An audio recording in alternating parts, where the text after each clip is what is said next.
I never imagined I'd be standing in the pouring rain outside my son's sleek downtown condo, clutching a suitcase and blinking away tears. My heart thudded in my chest like a schoolgirl on prom night, not because of love, but because of hope. I had flown nearly a full day to surprise him, but when Matthew opened the door, his expression wasn't joy. It was alarm. "What are you doing here?" he asked, eyes scanning the hallway as though embarrassed by my very presence. 3 years. That's how long it had been since I last saw my only child. And in that time, I had held on to every memory like a precious photograph, every phone call, every email, every childhood birthday that now seemed so far away. So when I finally found myself in front of Matthew's apartment in Portland, Oregon, soaked from an unseasonal spring downpour, I felt more alive than I had in years. At 63, I wasn't the sort to hop on a plane without a plan, but this time, I let my heart guide me. I'd spent most of my adult life in Jacksonville, Florida, working 2 jobs after my husband passed, pouring my time and soul into raising Matthew. When he moved overseas for work, I supported his decision. I encouraged him, cheered him on, and told myself that one day he'd come home. That day never came. So I brought home to him. I used the last of my retirement savings to make the trip. 23 hours of airports and stiff airplane seats had left me aching and groggy. But I brushed the fatigue aside. What mattered was that I would finally get to hug my son, see the life he'd built, and maybe, just maybe, be part of it again. But the moment he opened the door, I knew something was wrong.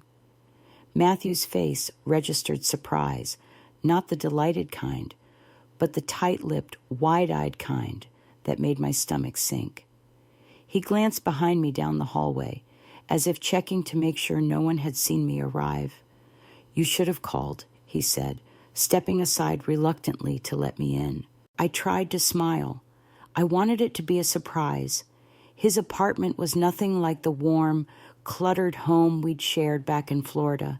It was modern, spotless, and cold like a hotel suite you admire but can't imagine living in.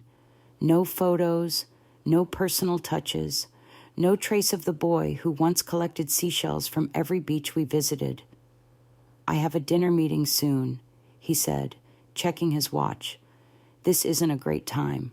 I can wait," I said, gently, "or I could join you." He laughed, but there was no humor in it. "It's business, Mom. Important business." I stood there, feeling like an unwanted guest in the one place I thought I still belonged. But I smiled, nodded, and told him it was okay. I told myself to stay strong. After all, this was just the beginning. There had to be a way to reach him, my son, my only family. What I didn't realize was that this visit would unravel more than distance. It would force me to confront a painful truth about what love costs and what it can't buy back. Back at Matthew's apartment that night, I sat quietly on the edge of the guest room bed. The room was so sterile, it could have belonged to a stranger. The white walls were bare, the bedding crisp and untouched, like a showroom display rather than a space meant for family. I stared at my reflection in the mirror across from me. The lines on my face looked deeper somehow, carved not just by age, but by heartache. I hadn't traveled across the world to be treated like a burden. I came to reconnect, to be part of his life again. But instead of warmth, all I felt was the cool sting of rejection. Slowly, I unzipped my suitcase and reached for the small wooden box tucked between my sweaters. My hands trembled as I lifted the lid, revealing the documents I'd brought with such hope. I had imagined handing them to Matthew with a smile, sitting together at his dining table, discussing what this meant for our future. Inside was the deed to my late sister Evelyn's estate. She and I hadn't spoken much in the final years of her life, not out of hatred, but out of silence. Life got in the way. Pride did too. But when she passed, she left everything to me. 3 properties. One right here on the coast where we'd spent summers as kids. 1 commercial space downtown. And 10 acres of untouched land that developers had been sniffing around for years. The total value, just over $4 million. I hadn't told Matthew any of this. I wanted it to be a surprise, the good kind. I wanted us to plan together, maybe even dream a little. I'd imagined us turning the beach house into a family retreat or building something lasting in Evelyn's name. But as I looked around that cold guest room, something inside me shifted. Matthew hadn't just grown distant. He had built a life where there was no room for me. I slipped the box shut and placed it back in my suitcase. Then, almost without thinking, I picked up my phone and called Anthony Bennett, Evelyn's longtime lawyer. "Hi, Anthony," I said, my voice barely above a whisper. "I'd like to make some changes to our plans." There was a pause. "Is everything okay?" "Cora, did you get a chance to speak with your son?" "Yes," I said, staring at the closed office door across the hall. "And I've made a decision. Let's go ahead with the foundation." "All of it?" he asked. "Yes," I said, with quiet conviction. "The properties, the investments. I want them to go to the foundation. I want to do something meaningful with this, something that doesn't depend on anyone else." He didn't question me. He simply said, understood, and promised to get the paperwork in motion. That night, I didn't sleep. I watched the city lights twinkle outside the window and listened to the unfamiliar hum of the street below. For the first time in years, I felt the stirrings of freedom, not because I was walking away from my son, but because I was walking toward myself. By morning, I had made another decision. Over a breakfast neither of us truly touched, I told Matthew I had booked a flight home. Relief flashed across his face. "That's probably for the best. I'll help you find a hotel for tonight." "No need," I said, standing. "I've already found one." He looked up then, maybe hearing something different in my voice. "About last night, Mom. I didn't mean to hurt you." "It's fine." "Matthew," I said gently, but firmly, "I understand now." What I didn't tell him was what else I understood, that this would be the last time I chased after someone who had no interest in meeting me halfway. I had spent too many years hoping he would come around. But I had choices now, resources, purpose. I didn't need his approval to start living my life. As I wheeled my suitcase to the door, I paused. One more thing. "Matthew." He looked up. "Thank you," for what he asked, confused, for helping me see things clearly. And with that, I stepped into the Portland morning sun lighter than I'd felt in years. It would hurt, of course. The ache of being sidelined by your only child never disappears completely. But something else had taken root inside me, something stronger. In that moment, I was no longer just a mother hoping to be needed. I was a woman with a plan, a woman who had just turned the page on a new chapter. And deep in my heart, I knew Evelyn's gift wasn't just financial. It was a second chance, a chance to stop living for someone else and finally start living for me. The day after I left Matthew's apartment, I found myself sitting alone on the weathered deck of what had once been my sister Evelyn's beach house.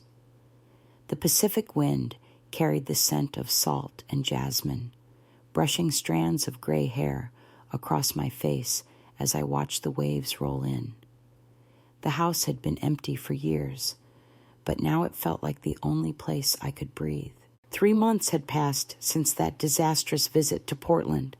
I hadn't spoken to Matthew since, not out of spite, but because I needed space.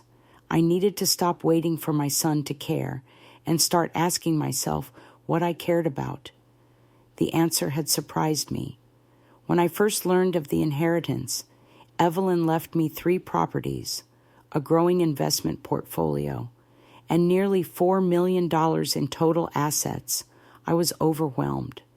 My instinct, shaped by decades of self-sacrifice and maternal instinct, was to give it to Matthew. Of course he'd benefit more from it, I thought. Of course I'd want to help. But Portland changed that. He made it clear I was no longer a part of his plans. He had responsibilities, a reputation, a life where I was a footnote at best.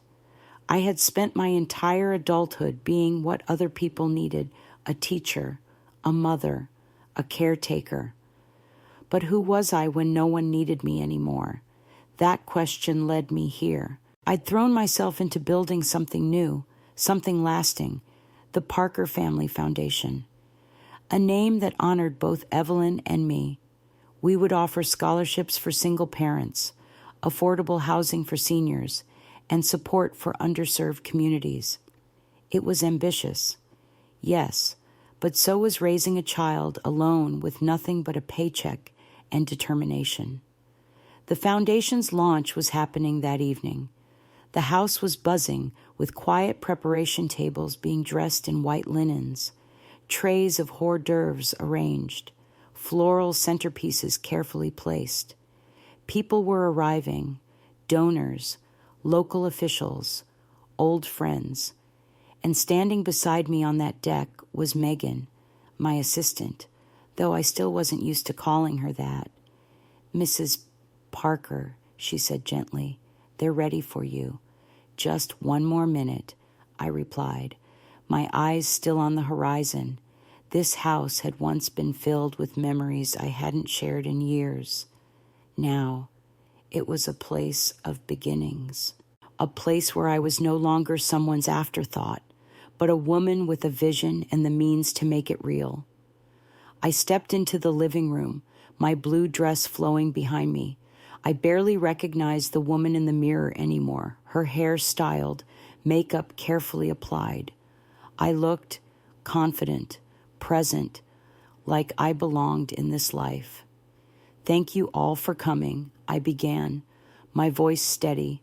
When my sister Evelyn left me this unexpected gift, I knew it came with responsibility, not just to preserve her legacy, but to build something meaningful.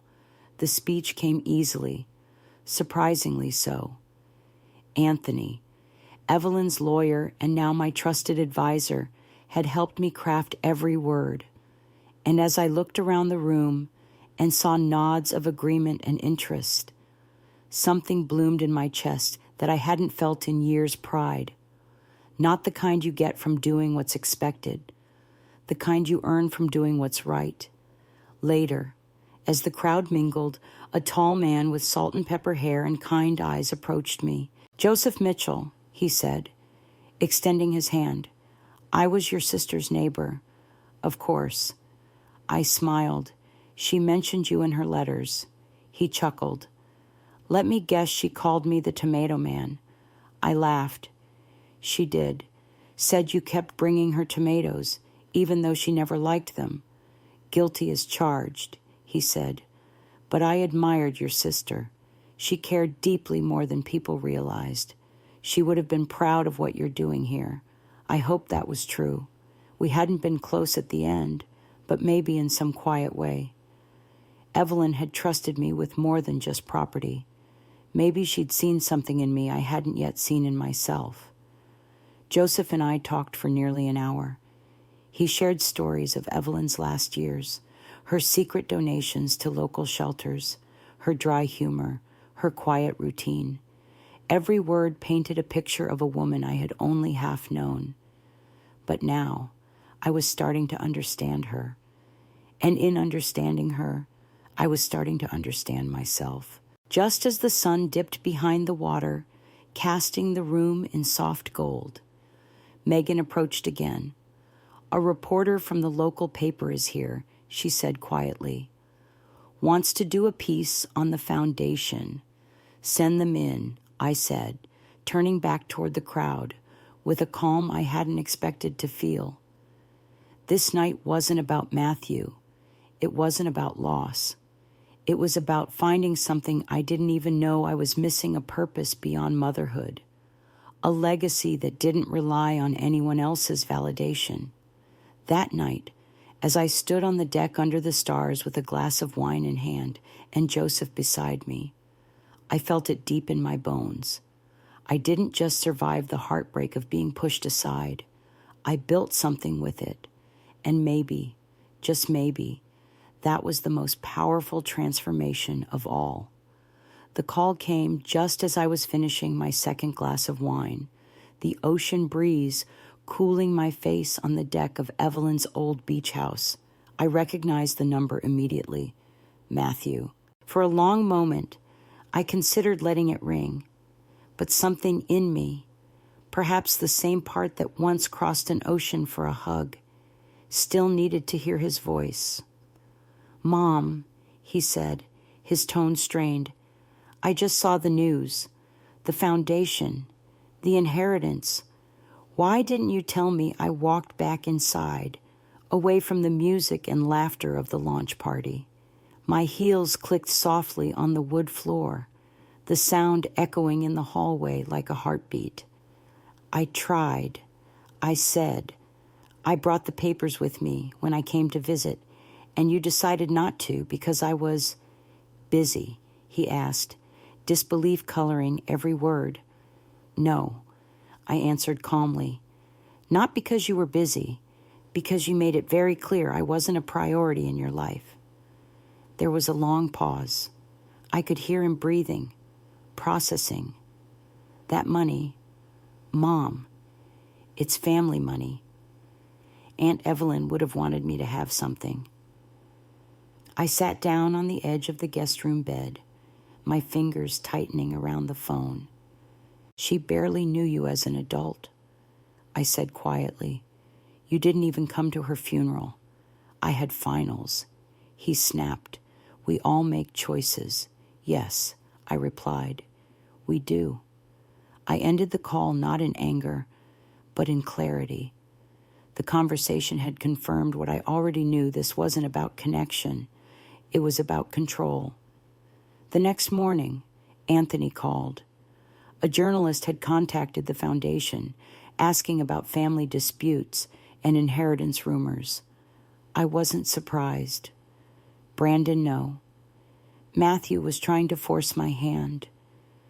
But he didn't know everything.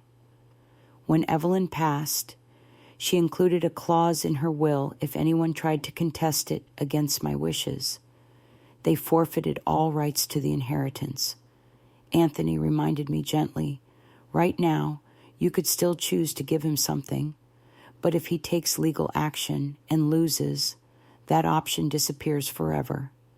That knowledge settled in my chest like a stone, so I made a choice. I agreed to meet Matthew for lunch at a small cafe near the coast.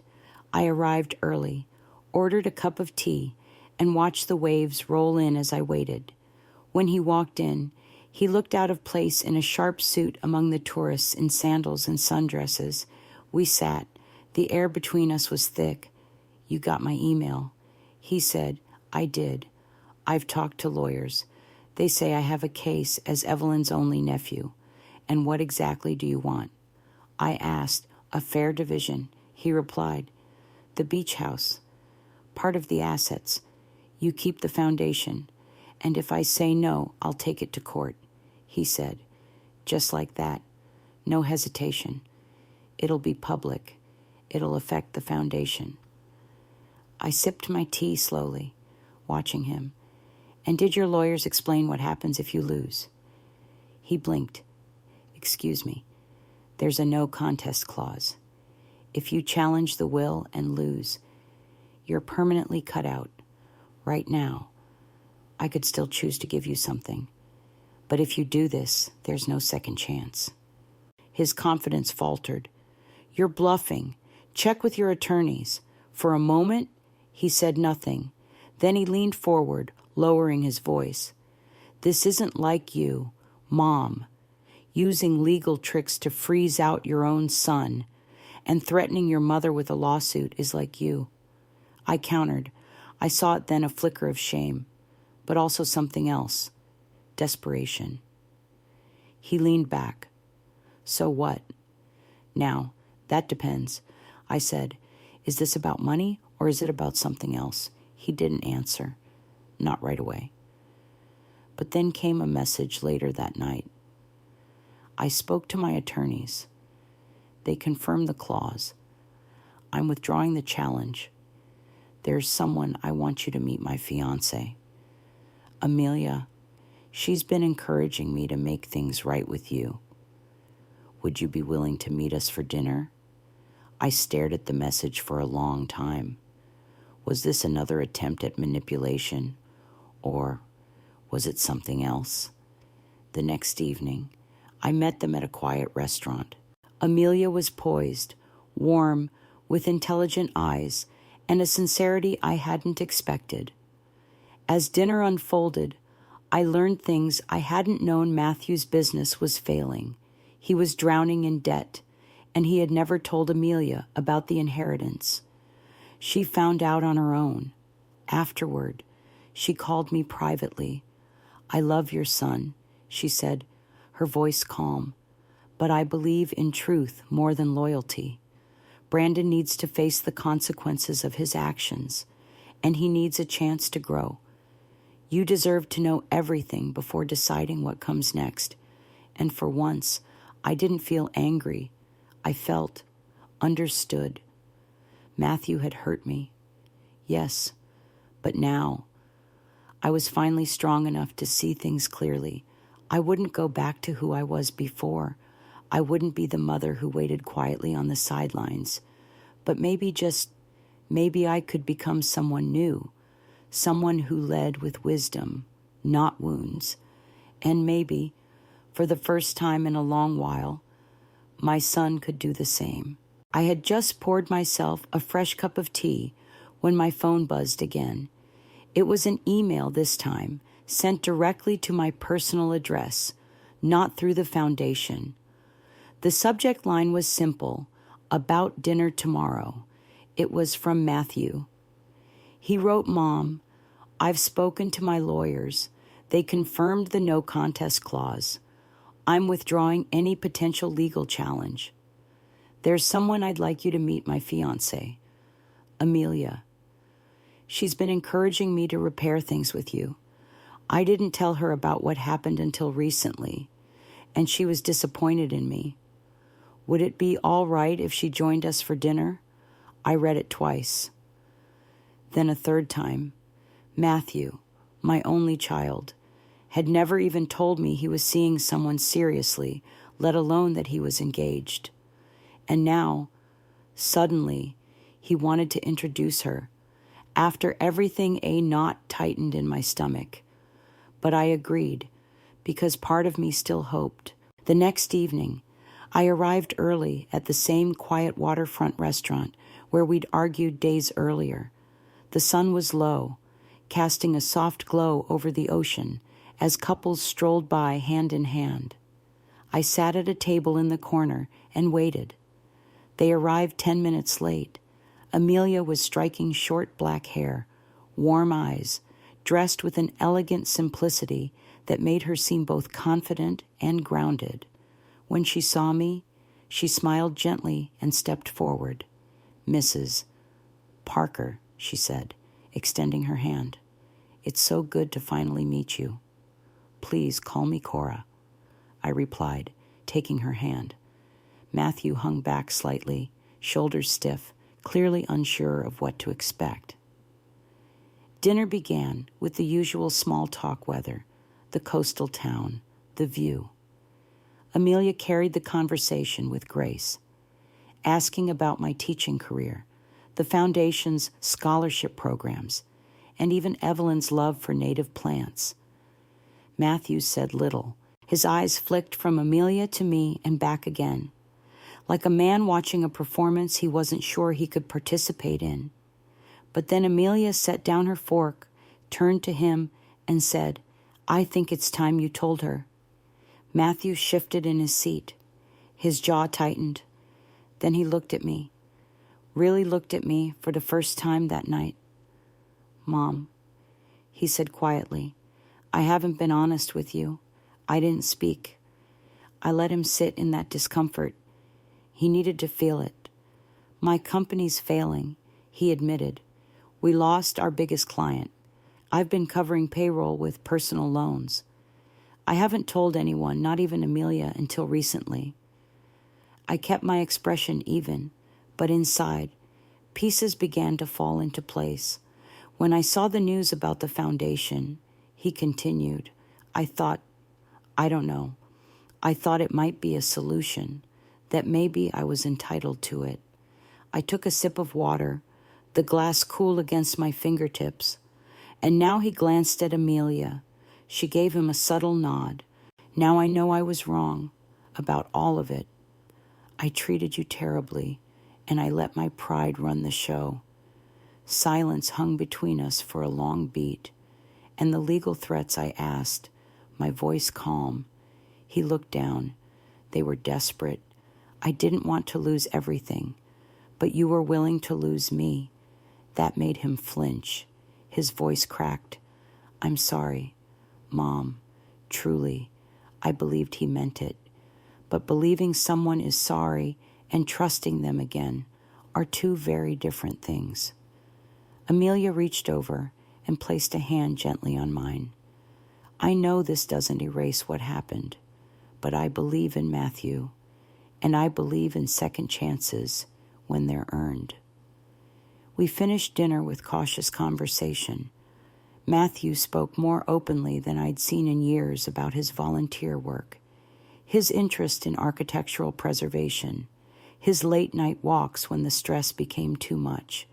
And for the first time, I saw glimpses of the boy he once was. As we stood outside, Amelia turned to me. "Brandon told me you're hosting a fundraiser this weekend at the beach house. I'd love to come, and I think he would too if you'll have us." I paused, then nodded. "I'd like that weekend, under twinkling string lights and the murmur of ocean waves." The Parker Family Foundation hosted its first public event. Donors mingled with local artists and teachers. Officials praised the impact of our scholarship fund and housing initiative. I moved through the crowd with a calm I never knew I was capable of. And then I saw them. Matthew and Amelia stood just inside the French doors. He looked uncomfortable, tugging at the collar of his shirt. She had her hand on his arm, guiding him forward. I met them halfway. "Thank you for coming," I said. "We're grateful to be here," Amelia replied. Matthew hesitated. "Can we talk somewhere private?" I led them to the study. He closed the door and turned to me with eyes full of something I hadn't seen before, not defiance, not pride. Vulnerability. "Did you tell the press about me?" he asked. "No," I said honestly. "Anthony told me someone reached out, but I assumed you thought I leaked it myself. Did you?" His voice was tight. "Of course not. That story would ruin me." We stared at each other in silence. Then both came to the same conclusion. At once someone else was trying to use the situation for their own gain. We didn't know it yet, but that moment standing side by side, no longer opponents, was the beginning of something new. Not a return to what we had, but the fragile start of something different, a slow rebuild, a chance if he earned it.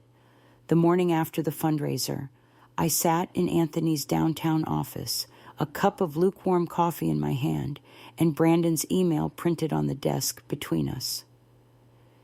Anthony slid the page toward me with a quiet sigh. "Legally speaking, Cora, he doesn't have a case. Caroline's will was ironclad. We followed every regulation, every procedure. But if he drags this into court, it'll still create noise headlines, questions, maybe even doubt. I stared at the city skyline through the window, unsure if it was anger or heartbreak tightening in my chest. He knows he can't win, I said slowly, but he also knows the foundation is just getting started. He's not challenging the will for justice. He's trying to pressure me into giving him a piece of something I built. Anthony leaned back in his chair. I know this isn't easy, but there's something you should be aware of. Something Caroline anticipated. My gaze snapped back to him. She included a clause in her will, a no contest provision. If anyone attempts to challenge it or claim any part of the estate against your wishes, they forfeit their right to any inheritance. I sat up straighter. Wait, are you saying if Brandon sues, he'll lose everything? Even if I wanted to give him something later, Anthony nodded. Exactly. Right now, you still have the freedom to include him if you choose, but if he pushes this into court and loses, that door closes permanently. I leaned back in my chair, absorbing it all. It was like Caroline had seen this coming, like she knew, deep down, that our family history carried more than grief. It carried fracture, pride, distance, and now the power rested with me. That evening, I sat on the deck of the beach house with a blanket wrapped around my shoulders. Joseph joined me not long after, carrying a bottle of wine and 2 glasses. Bad day, he asked, settling beside me. Long one, I replied. Brandon's threatening legal action. He wants part of the estate, but there's a clause in the will. If he challenges and loses, he gets nothing ever. Joseph poured the wine. What are you going to do? I stared out at the horizon. That's what I'm trying to figure out. Later that night, after Joseph left and the waves whispered me to sleep, I had a dream. It wasn't vivid, just an image of Caroline standing in the garden she used to love, her hands in the soil, smiling softly as if to say, do what you need to do, but don't forget who you are. The next day, I agreed to meet Brandon again. We chose a small cafe by the harbor, neutral ground, far from lawyers and fundraisers. He arrived early this time, looking exhausted in a casual button-down shirt that didn't quite hide his tension. His briefcase, like always, sat between us, his shield. I got your message, I said after we ordered tea. He nodded. And I got yours about the clause. So, I do. His voice was tighter than before. My attorneys confirmed it. If I file a claim and lose, I lose any future inheritance, including the chance to receive anything you might have voluntarily given. I folded my hands on the table. That's correct. Brandon looked at me. The frustration in his eyes softened now by something else. Regret, maybe. This isn't like you, he said, using legal terms to keep me out and threatening me with a lawsuit. I raised an eyebrow. Is that like you? He flinched. That was desperation. Desperation doesn't excuse cruelty. We sat in silence, the clink of dishes and quiet murmurs from other tables filling the space between us. When did we get here? He finally asked. You used to be the only person who believed in me, and you used to be the little boy who brought me dandelions and called me the best teacher in the world. I replied. Something flickered in his expression, pain. Do you want to know why I didn't give you the papers when I visited? I continued. It wasn't spite. It was self-preservation. I walked into your home hoping for reconnection, and I walked out realizing I didn't belong in your life anymore. He said nothing. So yes, the clause is real. But this isn't about money. Brandon, this is about boundaries, and I'm finally drawing mine. He looked up then, the wall between us cracking ever so slightly. And if I don't challenge it, he asked, is there a way back? That depends, I said softly, not on lawyers or contracts, on who you choose to be from here on out. The waitress came by, refilling our tea, and we sat quietly for a while. He didn't ask for money again. He didn't bring up his business. And for the first time in a long while, I saw a hint of the man I raised buried beneath the ego, the panic, the pride. I want to understand, he said finally, the foundation, the work you're doing, what it means to you. That's a start, I replied, but the rest, that's on you. And with that, the door just barely creaked open, not wide, but enough to let the light in. Dinner the next night felt different from our first strained attempts. I chose a quiet restaurant tucked into a side street where the noise from the harbor gave way to soft music and the occasional chime of cutlery. I arrived early again, my nerves steadied by the growing clarity in my heart. This wasn't just about Brandon anymore. It was about me. When they entered, Amelia led the way, confident, composed, and warm as ever. Brandon followed, clearly nervous but less guarded than before. There was a subtle humility in his posture I hadn't seen since he was a teenager, asking for forgiveness after crashing his bike into a neighbor's mailbox. "Hi, Mom," he said, offering a tentative smile. "Hi, sweetheart," I said gently. It still hurt sometimes, but the softness in his eyes gave me hope. Amelia reached across the table once we were seated. "Thank you for agreeing to this. There's something Brandon wants to share, and I think it's important." Brandon swallowed, glanced at her, and then met my gaze. "Mom," he said, voice quiet, "I was dishonest with you about a lot of things, about the company, about what I really needed. When you came to visit me, I had just found out our biggest client was backing out. The company was already in trouble, and I was about to lose everything. I didn't interrupt. I wanted him to sit in that truth, to know I was listening but not rescuing. I took it out on you," he said, his voice cracking slightly. "You showed up out of love, and I pushed you away like a stranger." "Yes," I said, calmly, "you did.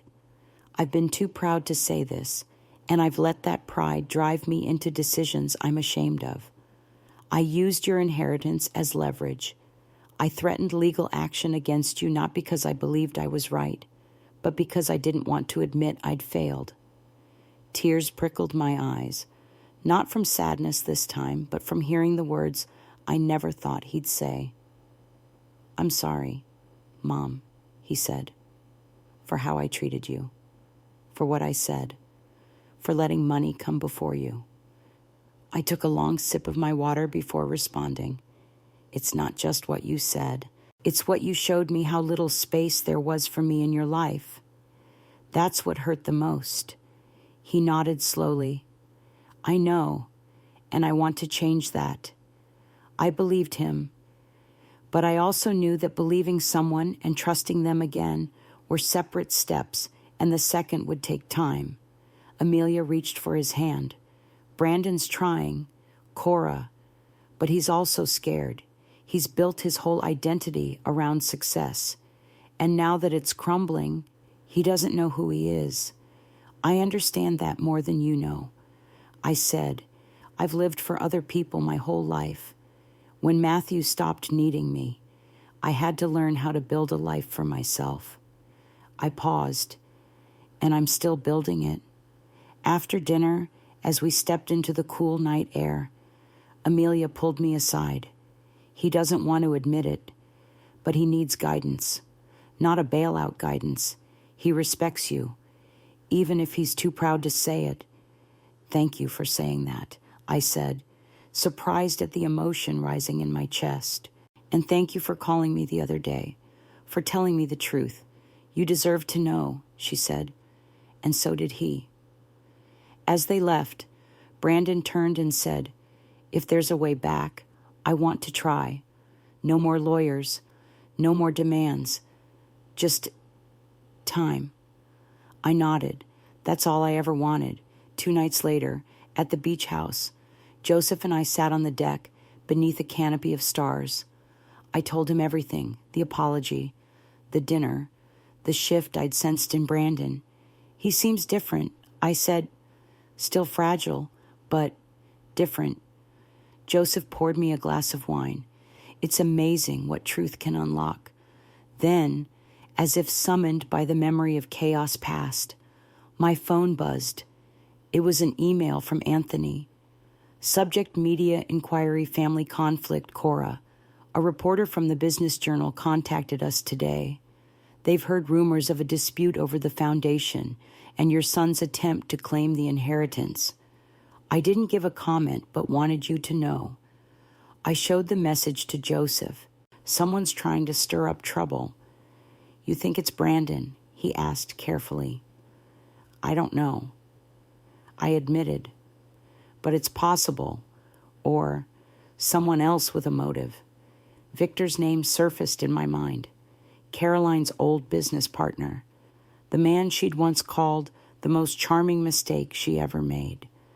I hadn't seen him in years, but some people never really go away. Not when there's money involved. I turned to Joseph, my mind already moving. If someone's trying to undermine the foundation by exploiting our story, they're going to regret it. He smiled. That's the Cora Parker I know.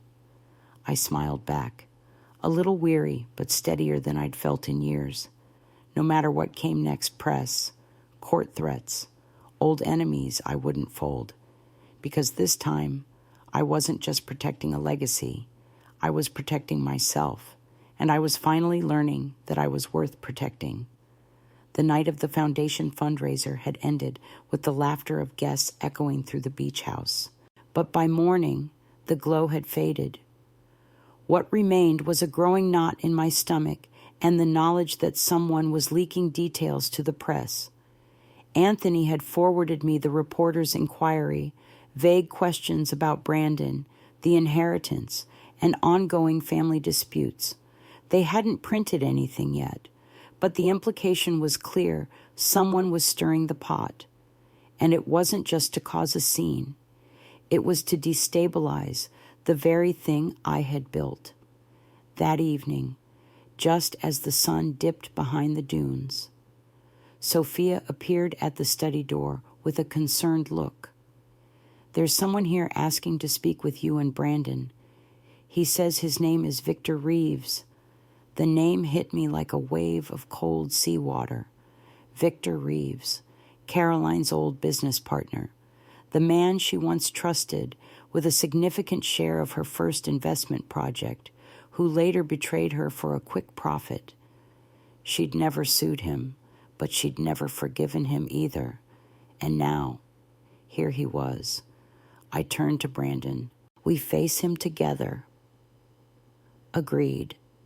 Brandon nodded, his jaw set. We stepped onto the deck where Victor waited with a champagne glass in hand and that same insufferable smirk he wore at Caroline's funeral. Cora, he said smoothly, and this must be the famous Brandon. I've heard so much. Cut to the point. Victor, I said sharply. He gave a half shrug, amused. I'm just here to offer a business opportunity. That undeveloped land your foundation owns. Perfect for a luxury resort. I have investors ready to offer top dollar. Why waste it on a nature preserve? I stared at him, anger building beneath my ribs. That land is already committed to the Coastal Conservation Group. It will become a public preserve for education and community programs. Victor's smile thinned. A shame. Caroline would have understood the value of real estate. No, I said. Caroline understood the value of legacy. There's a difference. Victor's gaze shifted to Brandon. You sure you want to stand by and let millions slip through your fingers while your mother plays non-profit hero? Brandon surprised me then. He stepped forward, shoulders square. My business, my failure, not hers, and certainly not yours. Don't use my mistakes to push your schemes. Victor's smirk vanished. You're making a mistake, both of you. No, I said. Caroline made one mistake trusting you. I won't repeat it. Victor turned without another word and stalked off into the darkness. Back inside, Brandon sat down heavily on the couch. I meant what I said. Mom, he's a snake, and I was blind to it before.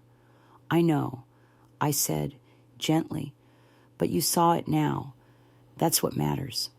Later that night, after the guests had all left, the house was quiet again. Brandon, Sophia, Joseph, and I sat together on the deck, our wine glasses half full, the air filled with the scent of salt and evening blooms. So, Brandon said slowly, what happens now? He was talking about his business on the verge of bankruptcy, but also about something more, about us. Sophia reached for his hand. We've been talking about starting over. I've been offered a position with an environmental group here on the coast. I could consult, Brandon added, maybe do small-scale preservation projects, something that matters. My heart beat a little faster. There's something you should know. I said, the foundation is planning to launch a historical preservation program. We'll need an architect. It's part-time, modest pay, but real work, real purpose. He looked up. Are you offering me a job? I'm offering you a clean slate, if you earn it. Joseph nodded in support. The old library building is next on the list. Needs someone who understands structure and heart. Brandon nodded slowly, eyes thoughtful. I'll have to tie up things in Singapore. But yes, if you'll have me, I'd like that. I smiled, not out of victory, but out of something deeper, a cautious, earned hope. Later that night, Joseph and I walked the shoreline under a moonlit sky. You're rebuilding with him, he said softly, carefully, but still, I'm trying. I replied, for both of us, but this time the rules are different, and they were. The years ahead wouldn't be shaped by guilt or obligation, but by clarity, boundaries, and truth. No more manipulation, no more silence, just the slow, careful work of healing, and the courage to choose love again on my terms. 2 days later, Brandon and I stood side by side on the deck of the beach house, looking out at the sea. The wind was soft that morning, the waves gentle, like the world itself was holding its breath. I handed him a folder. Inside were the official consulting documents for the Foundation's new historic preservation program. He looked up at me, surprised. You're serious about this? I don't offer anything I don't mean. I said, it's part-time, modest pay, but meaningful work. We'll start with the old library. If it works out, we expand. He nodded, thoughtful. And you're okay with me taking this on? I am. I said, steady, but this isn't a gift. This is a job with expectations, deadlines, and accountability. You earn your place like anyone else. Brandon held the folder for a moment before tucking it under his arm. Thank you. Mom, I'll prove myself. That was all I needed to hear. As the conversation shifted toward Sophia's work, her environmental project gaining traction along the coast, I watched the way they interacted. There was a quiet support between them, the kind that doesn't come from showy gestures, but from showing up. Later that night, after they left to pack up their things in Portland, Joseph and I walked along the beach, our steps quiet in the sand. He took my hand in his, something he'd started doing more often, and looked out over the water. "You really think he's changed?" he asked gently. "I think," I said slowly. "He's trying. That matters to me. Trying is the first step," Joseph said, "but so is knowing where your limits are." I smiled. That's why I had Anthony draft a real contract. No favors, no loopholes. If Brandon wants to be part of this, he has to show up, not just as my son, but as a contributor. Joseph squeezed my hand. Caroline would be proud. I looked up at him, the stars reflecting in his eyes. And so would I. That weekend, we held a small planning meeting at the house, just me, Joseph, Megan, and a few board members. I presented the blueprint for the Historic Preservation Program, outlining the purpose and goals. Brandon had already sent over his preliminary thoughts via email, a thoughtful, well-organized proposal for revitalizing the town's old library into a multi-purpose community space. It was clear he had done the work, and for the first time, I felt cautiously optimistic. After everyone left, I stood in the empty living room, imagining the way this house had transformed, not just in furniture or paint, but in spirit. It had gone from a place I inherited to a place I inhabited, a place where I lived, made decisions, and shaped a future that didn't rely on anyone's permission. Later that evening, Joseph brought out a small package. "Been waiting for the right moment," he said with a smile. Inside was a ring, simple, elegant, timeless. "Cora Parker," he said, dropping to one knee. "Will you share the next season of your life with me?" The answer came easily. Yes, not just because I loved him, but because, for the first time, I was choosing my life, not waiting to be chosen by someone else. A year passed in the quiet, determined rhythm of rebuilding. Under Brandon's guidance, the old library was transformed into the Parker Community Arts Center, a space filled with music, art, and laughter. It opened with a ribbon-cutting ceremony on a warm spring afternoon, attended by families, students, and city officials. I stood at the podium, the crowd before me, and felt a deep, anchoring joy. "This project represents what our foundation stands for," I said, my voice firm and sure, "not just preserving history, but creating a future where everyone belongs." In the front row, Brandon held Sophia's hand. In her arms was their newborn daughter, my granddaughter. Beside them sat Joseph, smiling proudly. And for the first time, I realized what true legacy looked like. It wasn't in land deeds or bank accounts. It was in the community we served, the family we rebuilt, the boundaries we honored, and the peace that comes from knowing that I hadn't just survived heartbreak. I had shaped something beautiful in its place. 1 year after the storm that nearly tore my family apart, I stood on the stage of the newly opened Parker Community Arts Center, once an abandoned library, now a space filled with light, color, and promise. As I looked into the audience, I saw my son Brandon seated in the front row, his fiancée Sophia beside him, holding their newborn daughter. Beside them was Joseph, my partner, who had stood by me through every painful step of the journey. I spoke to a crowd of community members, donors, and old friends, but what I really spoke to was that version of myself who once stood in the rain outside her son's apartment, heartbroken and small. Back then, I thought I had lost everything. But life has a way of giving back, not in the ways you expect, but in the ways you need. My inheritance wasn't just money or property. It was the power to reclaim my story, to define what family means, and to choose love, not because I had to, but because I finally knew how to do it on my own terms. Sometimes, the greatest gift life gives us isn't wealth or recognition. It's the clarity to walk away from what hurts and the courage to walk toward what heals. Have you ever had to rebuild yourself from heartbreak? I'd love to hear your story in the comments. If this touched your heart, don't forget to subscribe for more true life journeys of strength, healing, and second chances. Your next chapter might just begin with a single story.